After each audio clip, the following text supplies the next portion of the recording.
Right, hey guys.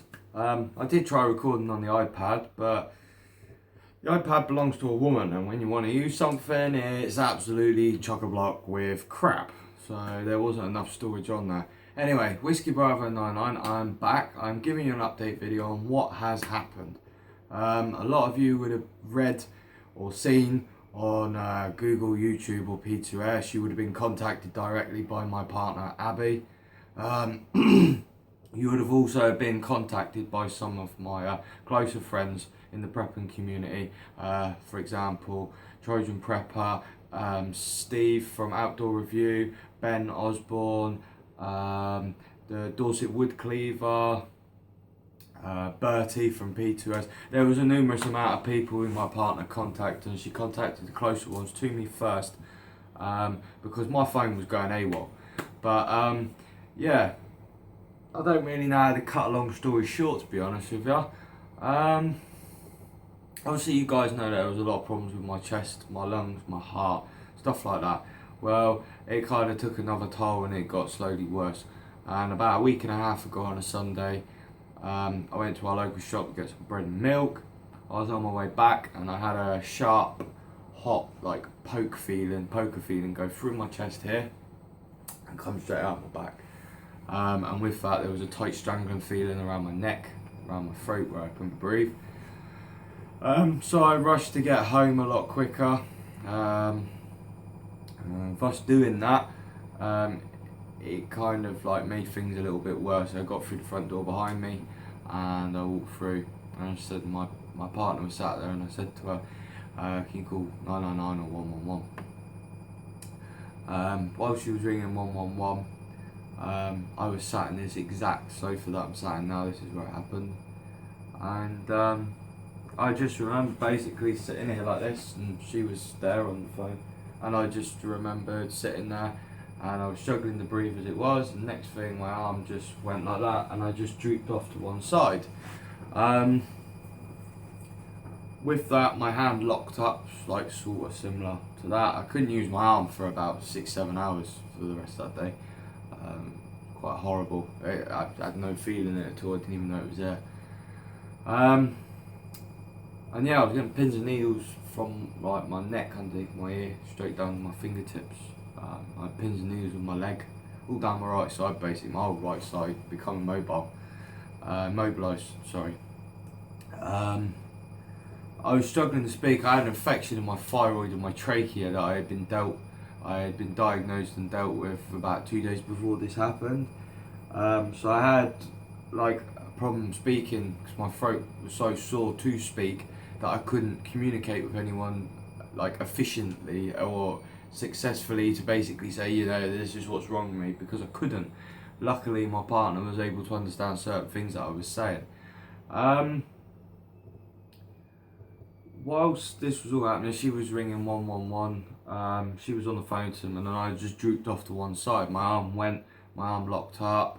I had no feeling in my leg, all down right side. I started like heavily dribbling out of one side. My whole head went off to the right. She was on the phone. They ended up basically saying, I will dispatch an ambulance immediately. They'll be en route to you now. They never turned up. Both my partner and my mum had to ring 999 4 times and request an ambulance. And the bullshit that they got given was the systems are down. No ambulance apparently knew where it was going, what it was doing, or anything.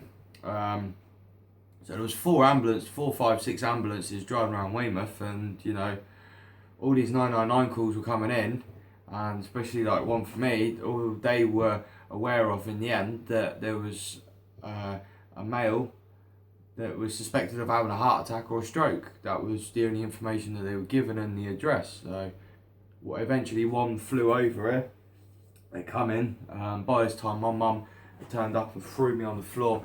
My mum's got a medical background of like nursing and stuff like that, so she knew what to do, but by the time she put me on the floor and in the recovery position, it was pretty much way too late. I was on the verge of gone.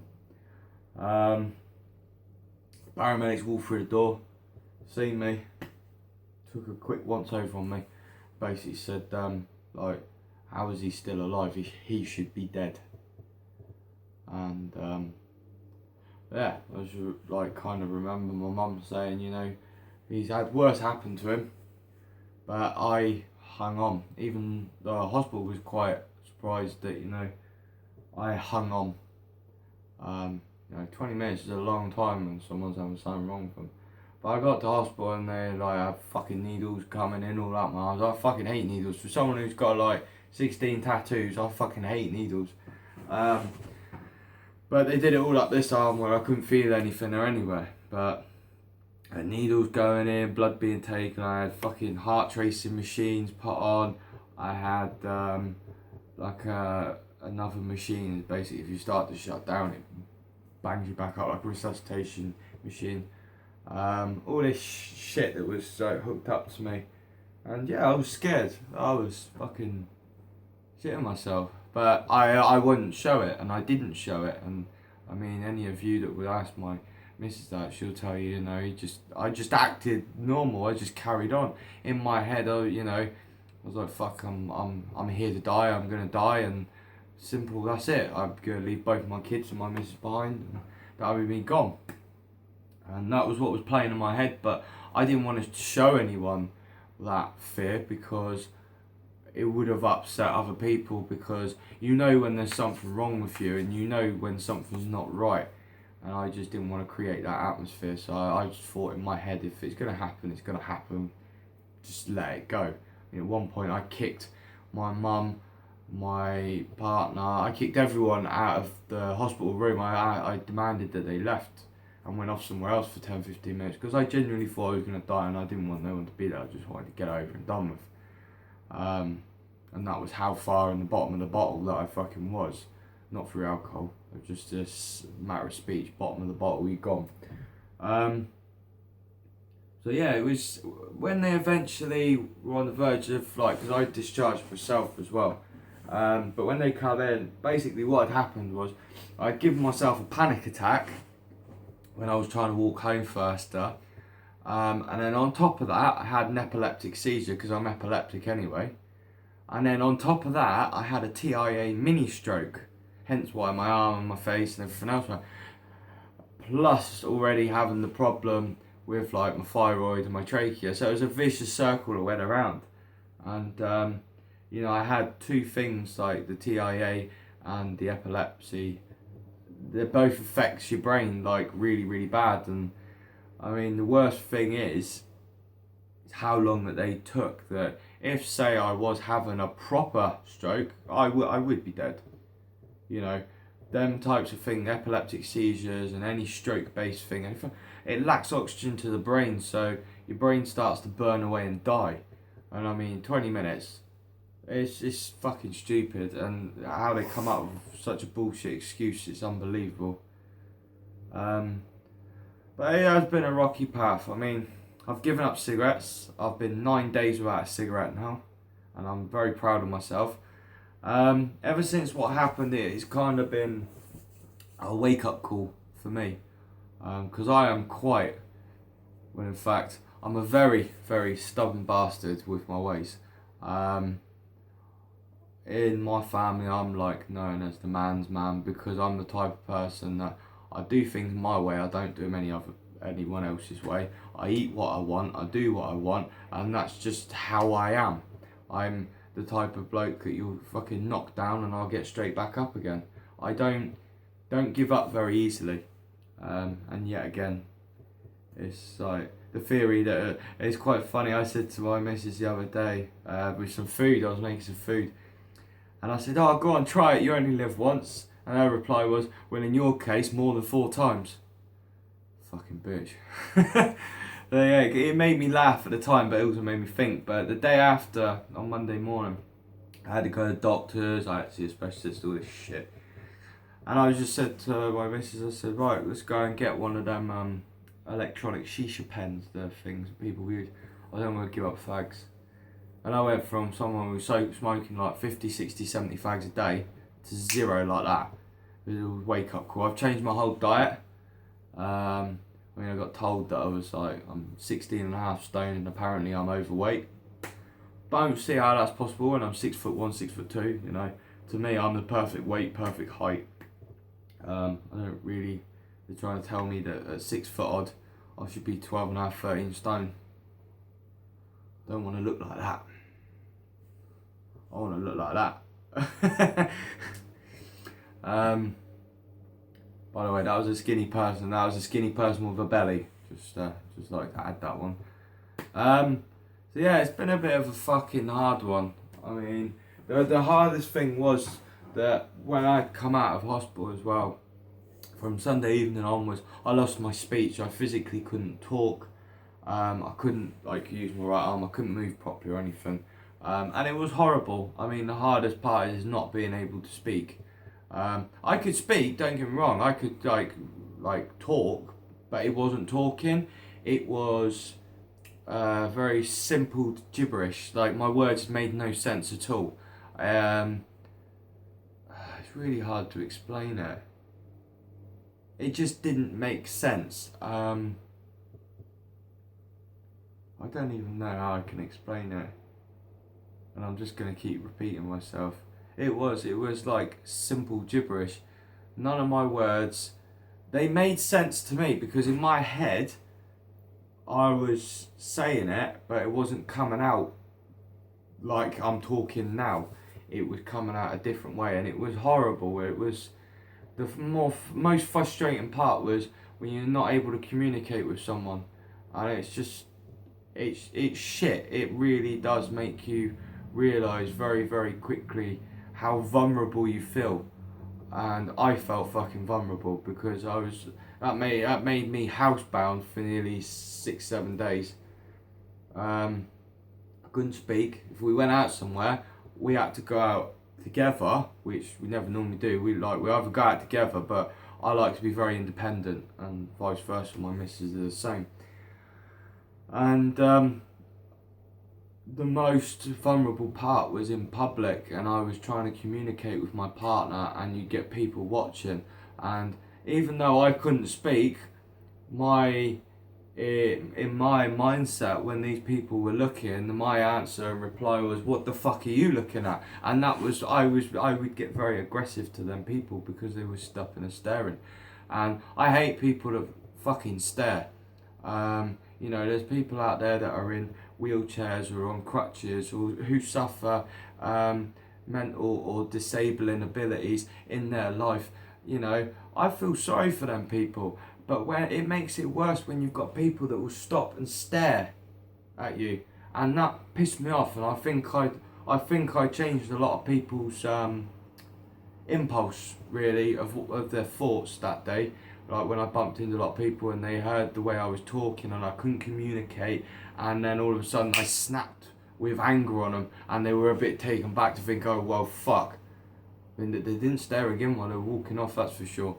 And I'm glad I brought that bit up because I felt as vulnerable as other people do in that situation.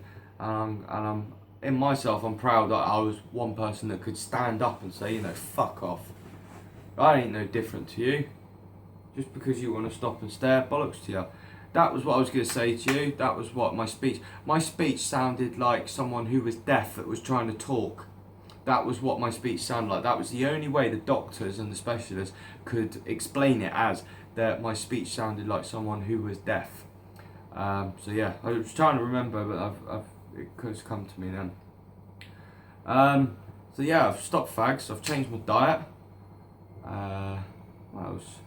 I'm completely changing my whole self. I'm on this thing. I got one of them vapor pens, but it just wasn't powerful for me, so I went and got one of these, and it's called a Box Mod Kangatech. It's basically a vaporizing unit. I mean, it's pretty powerful.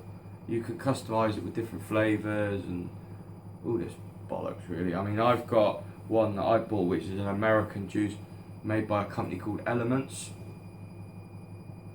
And it's pink lemonade flavour. And this box goes up to 50 watts of power and temperature, and it's great. And I mean, I enjoy this more than smoking. I mean,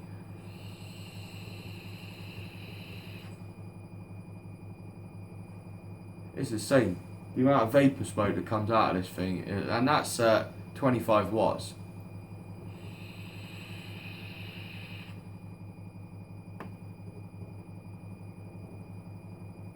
I mean, there's like 3 milligrams of nicotine in this. There's nothing. I've dropped a hell of a lot in a week and a half. I mean, you look at how, you might think it's smoky, but it's not. It's just the vapor mist. But it's great from someone who's smoked for years and someone who smokes like 50, 60 or more a day. And I stopped instantly and went on to these things. I wouldn't go back to smoking now. I enjoy that too much. The flavour's nice, the taste is nice, but I went from like the 24 milligram nicotine shisha pen right down to a 3 milligram thing in less than a week and a half, and the doctors told me that apparently that's bad because I'm lowering my nicotine too rapidly, that I'll basically go cold turkey. Well, I'm sorry, but I feel absolutely fucking fine. If anything, a couple of times I have been like, I want a fucking fag, and I've kind of taken out my missus, and my missus is like, yeah, fuck you, Mike, and walk off. Because she knows that like I really want a cigarette, and she just accepts it and walks off. And then like 5 minutes later I'll come back, I'll be like, oh sorry, do you want a cup of tea? So yeah, it has been hard, but I think in my eyes I've done it for the better. I mean, I've been out the last few days and I've gone for like walks, normally journeys that I would be lazy enough to get a taxi to because a lot of it's uphill, and I would have got a taxi to it, and I fucking walked it. I mean, it was a longer journey, but I walked it and I was perfectly fine. Yeah, I got a bit out of breath and I sweated a bit and that, but there was no reason why I couldn't walk.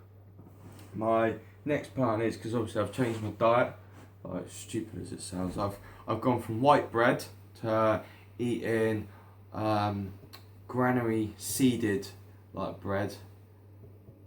It's nice stuff, but I'm just trying to change my diet.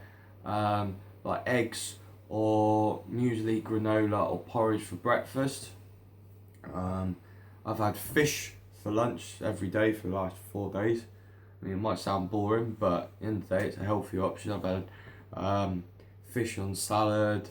I've had like a fish, and I've done it in like salad in basically the bread and butter using Flora butter. That Flora Proactive, like the heart stuff and that. Like for dinner, having vegetables, potatoes, meat, fish, all that type of stuff. I've basically slowly gone back to like my old bodybuilding diet, but I've gone back to eating things that are more healthy. I mean, fair enough, I've had a few snacks here and there, but come on, I've given up fags. I need some sort of like rewardance of like either a donut or a chocolate bar or a packet of crisps, because it's otherwise I'll just be like, oh, I'm fucking going to have fag then. I need something to distraction, and it's working and I'm getting there. But you know, it's just weird how it's all come about, because all of this happened literally a week after returning from Dartmoor with Graham.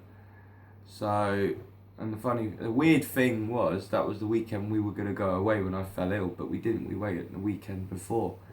I mean, it was a split-made decision. Literally overnight, 9 hours later, we were in Dartmoor, and I enjoyed it. It was brilliant. It was a really, really, really good weekend away, and it was definitely worth wild camping. What else? Oh yeah, my new medical band turned up this morning. I bought this like a week ago. Me and my missus did it on the internet because of what happened to me and that. If I had never made it home, no one would have known anything about me. But yeah, I had a medical bracelet basically with my name, my date of birth, epilepsy, and then it says at the bottom medical reverse, so it flips over the other side, and it's got like an ICE phone number for in case of emergency, my medication that I have to take, and then it states NKA because I've got no known allergies to any other medication, and my address. And I just thought, it's £40, and I mean, that was £50, right? So the £40 and the £50, I normally spend £100 on 10 pouches of baccy on the cheap when someone goes to abroad, right? So that £90 that I've spent on to me, something that could save my life if I'm out and about and it happened again and no one knew who I was, because it will potentially happen again. They've said to me, because I've had a TIA, I am now at future risk of having a proper stroke. And next time I might not be so lucky. So I'm going to basically try and change what I can in my life now and be there more for my kids, change my diet, change my whole lifestyle and my routine, and just try and make some sort of barrier to stop it happening again. But that there to stop me smoking was 50 quid. I know it's a lot of money, but they last forever, so the only thing you need to do is buy the juice, which is anywhere from £3 a bottle to £15 a bottle, depending on the size.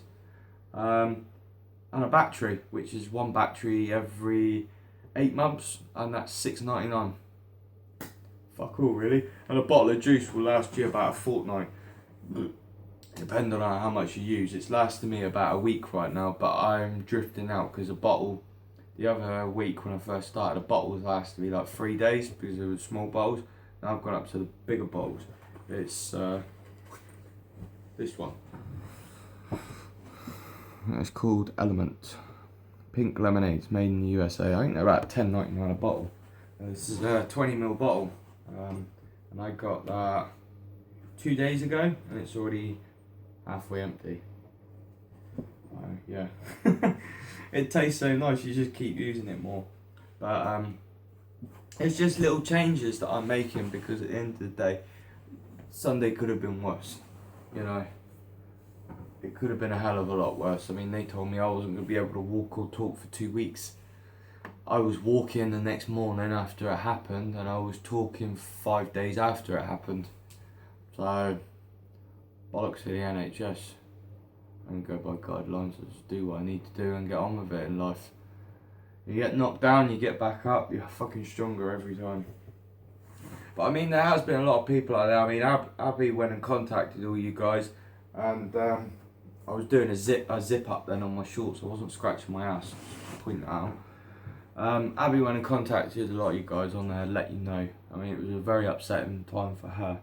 When it happened, she was basically stood there at the kitchen door. And she was on the phone, and technically she was just watching me die, slowly. So it was very, very hard for her, and I think it's still in her head now. And it is upsetting, you know. It is upsetting. But she posted it up on P2S. Well, it was Steve from Outdoor Review that put it up on P2S first, I think. I don't really know, because she's like organised it all and communicated with all you guys. But I think she contacted Steve, and then Steve put it on P2S, and then Abby commented on a couple on the P2S, basically to let people know that I was getting slightly better. So yeah, I'm here in the skin. You guys can see me properly.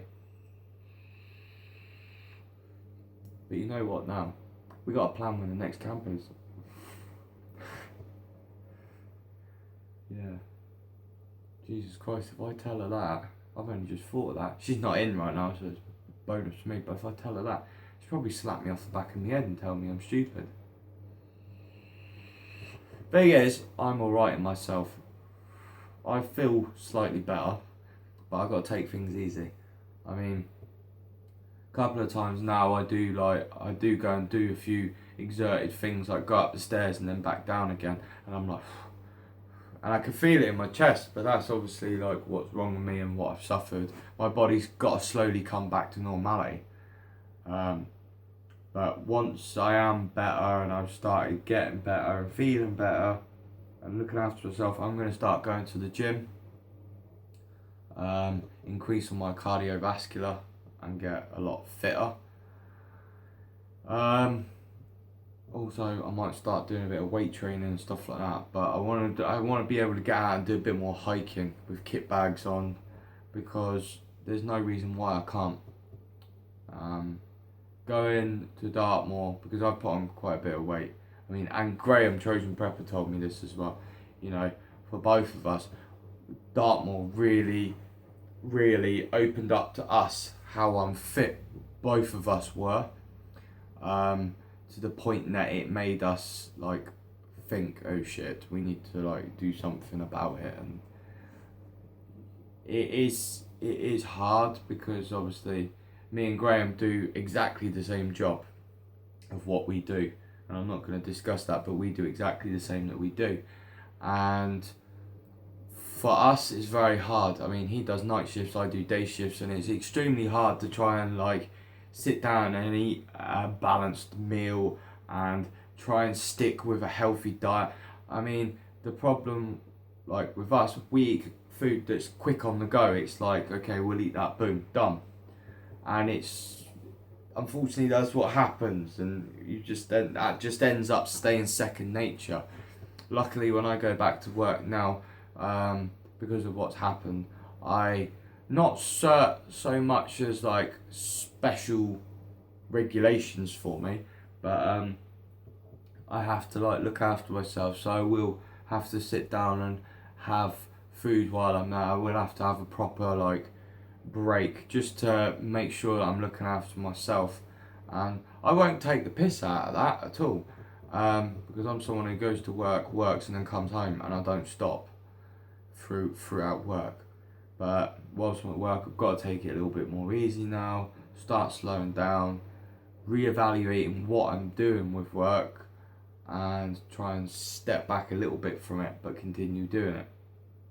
So there's a lot of things that I've got to sort out. I mean, I return back to work in the next 6 days, so I am looking forward to it. I mean, I've been out of work now for 3-4 weeks, because I was out of work 2 weeks before what happened anyway, because we went to Dartmoor, and then I had an extended holiday from work off, but before that I was also off as well because my son was slightly ill.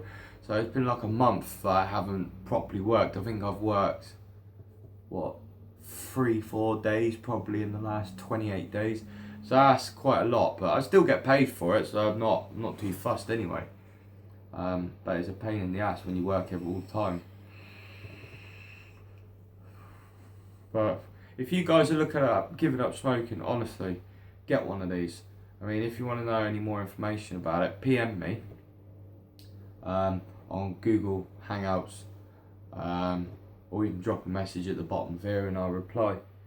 But honestly, I've tried everything, giving up fags before, patches, the lot, and this thing has really worked. I know it's 50 quid, but well, I got it £30 cheaper. They're like £69.99 and £79.99, but I got it £20-30 cheaper because the guy was selling it as his last one, because it was like an X display model, but it works perfectly fine, nothing wrong with it. But as you can see how powerful it is, it exactly replicates the amount of smoke that comes out of a cigarette. Make a good smoke bomb though. I mean, look up, watch this up close.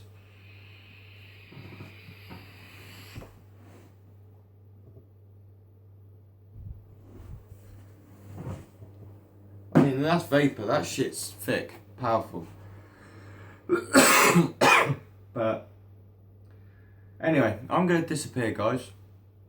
I've literally just merely done this video to let you know I'm here, say hi, to say thank you to you all on P2S, Google, YouTube, the lot. All you guys, you know, my phone's never gone as crazy as what it has. I mean, Abby struggled to keep up with the messages, but, you know, I really appreciate all of you.